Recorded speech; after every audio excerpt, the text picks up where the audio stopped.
ang dami nang nagbago sa mga buhay namin.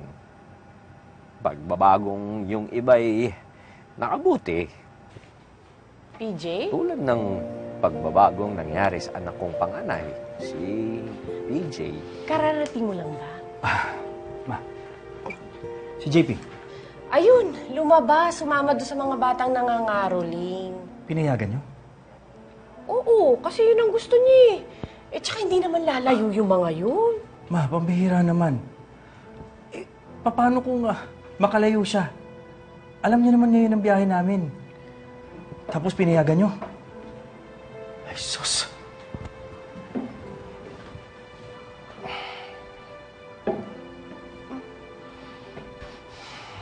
Ano, Majay, anong sabi ko sa'yo? Tayo na lang nandito sa bahay ngayon. Hindi ka na, aakyat na tayo. Masusunog yung niluluto ko. Ang bihira naman, no? Ako na lang, as usual. Sabi nila, ang tao raw ay pwedeng magbago kahit sa isang araw lang. Paano pa kaya kung lumipas ang maraming taon? Nget! Dak! Stock Dak, up! tikman mo nga! Stock up! Ah, Uy! tikman mo nga ito, ha? Tingnan mo kung gusto mo. Baka masyadong maalat. Bawal sa'yo ang maalat.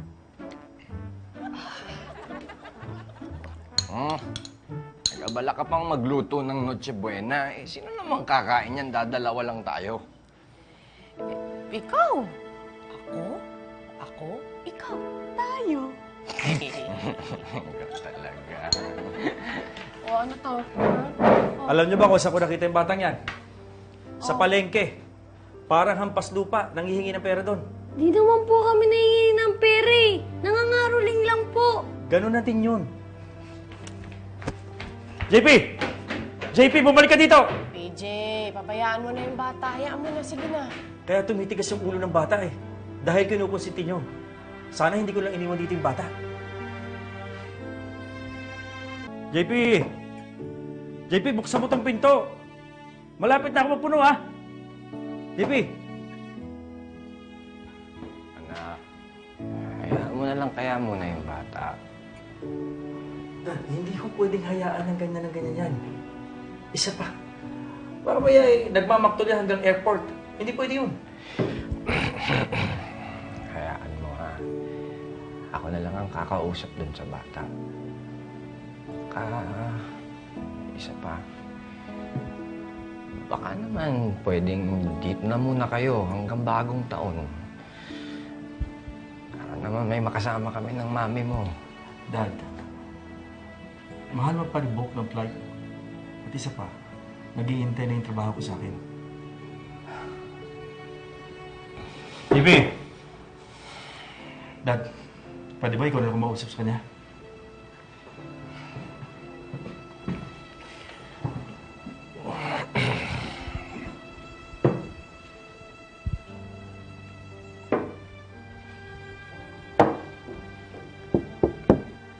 JP, ang lolo mo ito.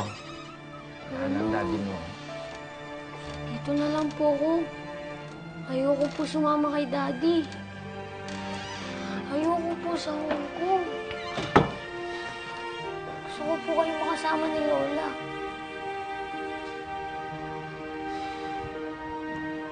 Noong mga bata pa ang mga anak ko, pilit kong ikinukulit sa mga utak nila na makahanap ng marangal na trabaho para walang masabi ang mga magiging biyenan nila sa kanila.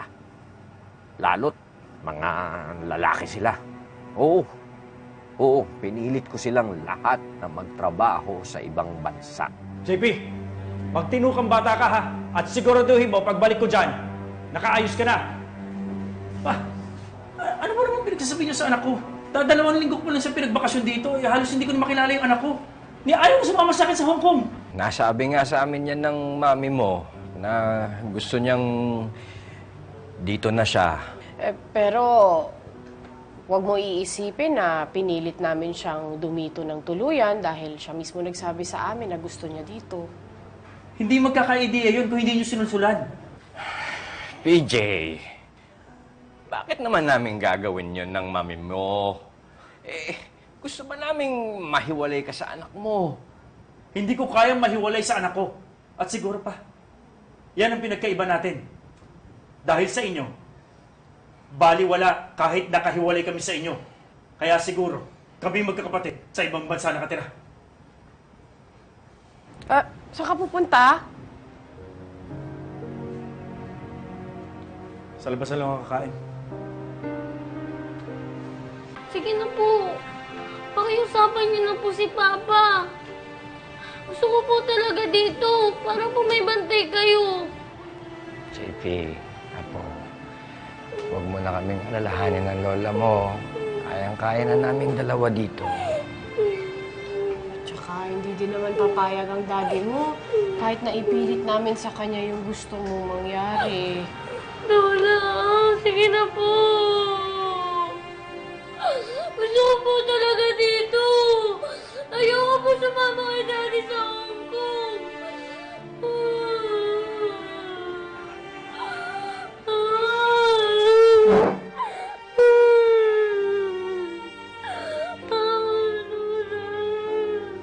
Yes, papunta na kami sa airport.